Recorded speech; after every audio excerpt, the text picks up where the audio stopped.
Chapter 1. The Guy Who Knew Everything Except How to Start.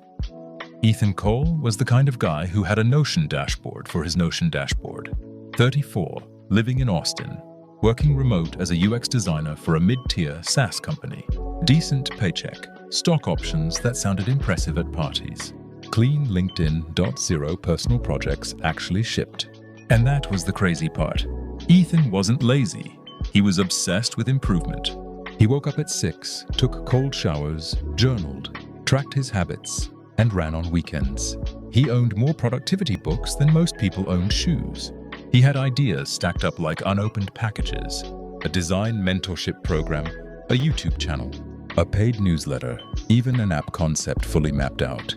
Everything existed in folders, research documents, competitor breakdowns, branding drafts, landing page mockups, domain names purchased, nothing live.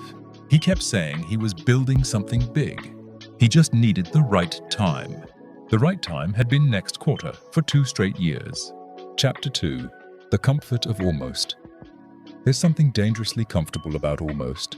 Almost launching, almost starting, almost becoming the person you say you're going to be. Ethan lived there. On Sunday nights, he would sit at his desk, surrounded by sticky notes and whiteboards filled with arrows and strategy maps. He would spend hours designing customer journeys for programs that had no customers. By the time he finished planning, he felt accomplished. That little dopamine hit made it feel like progress. But nothing had changed in the real world. No product, no post, no offer. Just a beautifully organized illusion. Planning felt safe. As long as his ideas stayed inside documents, they couldn't fail. They could still be legendary in theory. The moment he launched, they could flop. And flopping would mean facing the truth. Maybe he wasn't as ready as he imagined. So he stayed in almost. Chapter 3. The Girl Who Didn't Overthink. Then Maya joined the company. Junior designer, fresh energy, no fear of looking dumb. One afternoon, she mentioned she was thinking of selling a small bundle of UI templates online. Nothing groundbreaking, just something useful. Ethan asked when she was planning to launch. Friday, she said. It was Tuesday. He assumed she meant a soft launch or a beta test. She didn't. She built it, recorded a simple walkthrough, uploaded it to a sales page, and posted it online. It wasn't perfect. The audio wasn't studio quality. The branding wasn't hyper-polished, but it was real. She made sales that weekend. Watching her move so casually, while he had been planning for years, did something to him. Not jealousy, something heavier. Regret, because she had acted, and he hadn't. Chapter 4. The Talk That Hit Too Close. A month later, Ethan attended a design conference in New York. One keynote speaker, Daniel Reyes, talked about execution versus endless preparation. He asked the audience how many people had been working on something for over a year without launching it.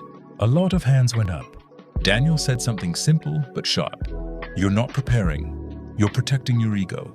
The room went quiet. He explained that as long as something stays unlaunched, it can't fail. It can remain perfect in your imagination.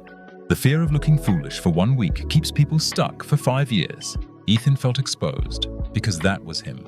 He wasn't planning for excellence. He was hiding from imperfection. Chapter 5. The Question That Stung.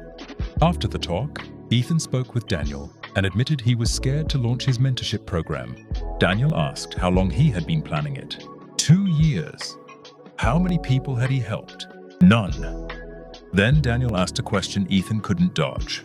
If 10 years pass and you still haven't launched, how would that feel? Ethan didn't need time to think. It would feel like regret. Daniel challenged him to launch a beta with 5 people in 7 days. No polished curriculum, no full system, just real sessions with real humans. Ethan's mind immediately started listing reasons to wait. But for the first time, he recognized those reasons as fear dressed up as logic. Chapter 6. The First Imperfect Step. Back home, Ethan opened his massive outline and then closed it again. Instead of revising it for the 100th time, he wrote a simple post asking for 5 junior designers who wanted live mentorship sessions. He admitted it would be raw and evolving. He almost deleted the post. Then he hit publish. His heart was racing. It felt like he had jumped off something high. Within a few hours, messages started coming in. He selected 5 people and scheduled the first Zoom session. It was messy. He stumbled over explanations. The pacing was off. There were awkward pauses. But at the end, one participant said it was exactly what they needed. That one sentence did more for his confidence than 2 years of planning ever had. Chapter 7. Learning through doing. Each week, Ethan improved a little, not because he had finally created the perfect outline, but because real people gave real feedback. They asked questions he hadn't anticipated. They pointed out what was confusing. They highlighted what helped. The program evolved organically. Version 1 was rough. Version 2 was tighter. By month 3, he had a structure that made sense because it was built from experience, not imagination. He turned the sessions into recorded modules and launched a paid cohort. People enrolled. Not thousands, not viral numbers, but real people paying for something he created. He had finally crossed the line from planning to building. Chapter 8. The shift. Once he proved to himself that imperfect action didn't destroy him, everything else shifted.